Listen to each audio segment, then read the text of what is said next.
Hello there and welcome to another one of these 1 minute English videos. If you like this video, make sure you subscribe to our YouTube channel and check out our website www.lexicallab.com to find out more about our online courses.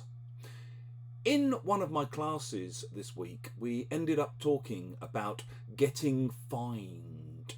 This is what happens to you if you get caught doing something that you shouldn't be doing, where you're breaking the law or breaking some kind of rule, and you have to pay money as a kind of penalty or punishment as a result.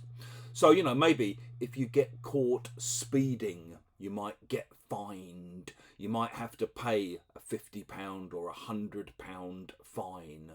Maybe if you park in the wrong place, you might get a parking ticket and you might get fined 60 quid, £60, and you might have to pay a £60 fine.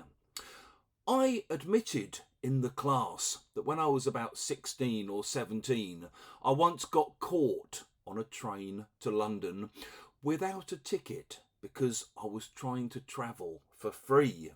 And as a result of this, I got fined. I can't remember how much it was, but I think it was about £25, which doesn't sound much today, but to the teenage me was quite a lot of money.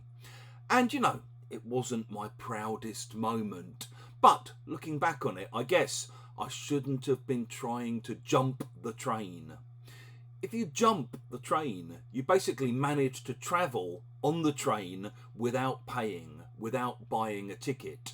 In the same way, you can jump the tube, or people might try to jump the bus, where they get on it and they somehow manage to stay hidden or not draw attention to the fact that they haven't paid and haven't bought a ticket.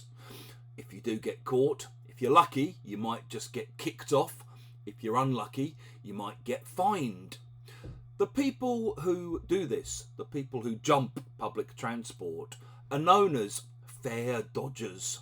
So sometimes maybe at stations they install new ticket barriers to make it harder to get in and out of the station and to deter fare dodgers.